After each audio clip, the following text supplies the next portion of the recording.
Luego de haber estudiado la teoría cromosómica, la determinación del sexo y la herencia ligada al sexo, algunos detalles de la mitosis fueron descritos en 1882 y los cromosomas eran mencionados en 1888. Johansen, un botánico danés, acuñó el término de gen y en 1910 Thomas Morgan, un biólogo norteamericano, determinaba que los genes estaban ubicados en estructuras llamadas cromosomas. Ahora nos toca estudiar las bases moleculares de la herencia. Es decir, vamos a estudiar la molécula del ADN y la molécula del ARN, ácidos nucleicos. El 25 de abril de 1953, hace 50 años, la revista científica Nature publicó un texto en el que los científicos estadounidenses Maurice Wilkins, James Watson y Francis Crick presentaban en sociedad su hallazgo de la estructura molecular en forma de doble hélice del ADN, la molécula portadora del programa genético de los organismos vivos. El descubrimiento de los planos por los que se rige la molécula de la vida propició avances de los que se han derivado el diagnóstico y la terapia genético o la creación de animales y plantas transgénicos.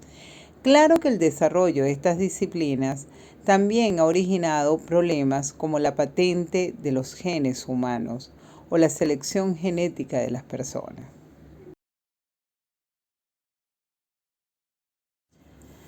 Ahora hablaremos de los ácidos nucleicos. Ellos son el ADN y el ARN. Los ácidos nucleicos son ácidos orgánicos formados por la repetición de monómeros denominados nucleótidos, unidos mediante enlaces de hidrógeno.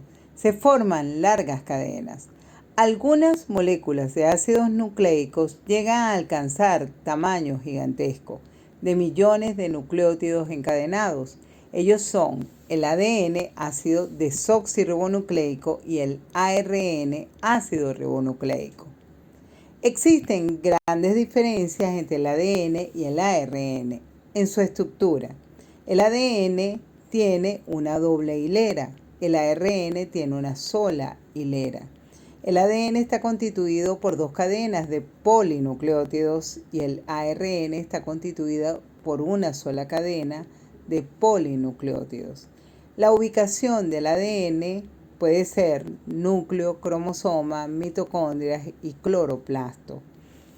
La ubicación del ARN es el núcleo y el ribosoma. Sus azúcares son unas pentosas, que en el caso del ADN es la desoxirribosa y en el caso del ARN es la ribosa. Está constituido cada una de estas cadenas de polinucleótidos por bases nitrogenadas, que en el caso del ADN son la adenina, la citosina, la guanina, la timina. En el caso del ARN son la adenina, la citosina, la guanina y el uracilo. La función del ADN es intervenir en la síntesis de proteínas y almacenar la información genética. En el caso del ARN, también llega a transmitir ciertas características genéticas y interviene en la síntesis de proteínas.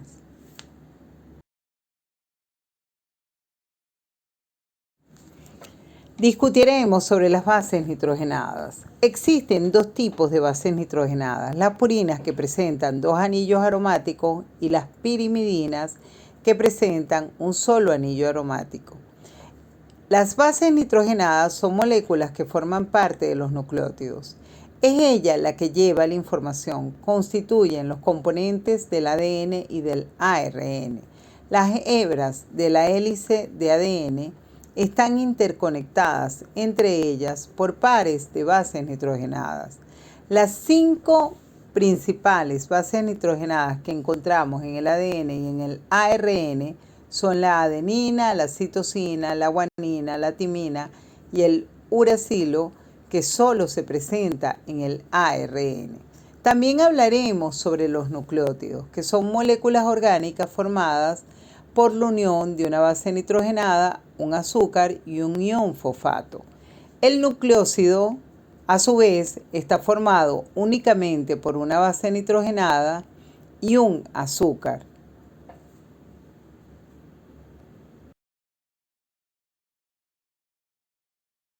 Luego de establecer que en la molécula del ADN se encontraban las bases moleculares de la herencia, fue necesario conocer cómo se replicaba esta molécula en el organismo. Para ello, dos científicos, Mendelssohn y Stahl, realizaron un experimento muy interesante, el cual será descrito a continuación. Mendelssohn y Stahl se establecieron tres postulados. El primer postulado se refiere a la replicación semiconservativa. En este modelo, las dos cadenas de ADN se desarrollan y cada una sirve como molde para la síntesis de una nueva cadena complementaria. En este caso, el resultado serían dos moléculas de ADN, cada una formada con una cadena original y una nueva. El segundo postulado establece la replicación conservativa, donde la replicación del ADN resulta en una molécula compuesta por las dos cadenas de ADN originales y la otra molécula compuesta por dos cadenas nuevas. El tercer postulado, planteado por Mendelssohn y Stahl, plantea la replicación dispersiva.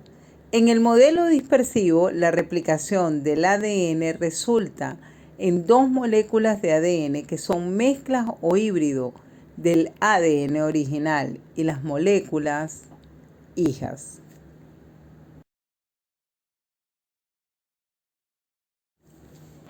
Mendelssohn y Stahl realizaron sus experimentos sobre la replicación del ADN utilizando como material experimental la bacteria Escherichia coli. Comenzaron cultivando Escherichia coli en un medio que contenía un isótopo pesado de nitrógeno 15.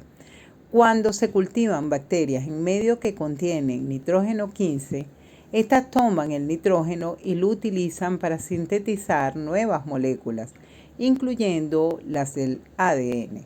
Luego de varias generaciones, todas las bases nitrogenadas del ADN de las bacterias quedan marcadas con nitrógeno 15. Luego las bacterias se cultivaron en un medio con un isótopo ligero de nitrógeno 14 y se les permitió crecer durante varias generaciones. El ADN que se formará después del cambio estará constituido por el nitrógeno 14 presente en el medio, ya que este es el único nitrógeno disponible para la síntesis de ADN. Mendelssohn y Stahl conocían la frecuencia con la que las células de Escherichia coli se dividían, por lo que pudieron recolectar pequeñas muestras de cada generación para extraer y purificar su ADN. Luego midieron la densidad del ADN mediante la centrifugación por gradiente de densidad. Luego de sus experimentos, Mendelssohn y Stahl demostraron que el ADN se replica de forma semiconservativa, lo que significaba que cada cadena de moléculas de ADN sirve como molde para la síntesis de una nueva cadena complementaria. Aunque Mendelssohn y Stahl hicieron sus experimentos en la bacteria Escherichia coli, hoy en día sabemos que la replicación semiconservativa del ADN es un mecanismo universal que comparten todos los organismos del planeta Tierra.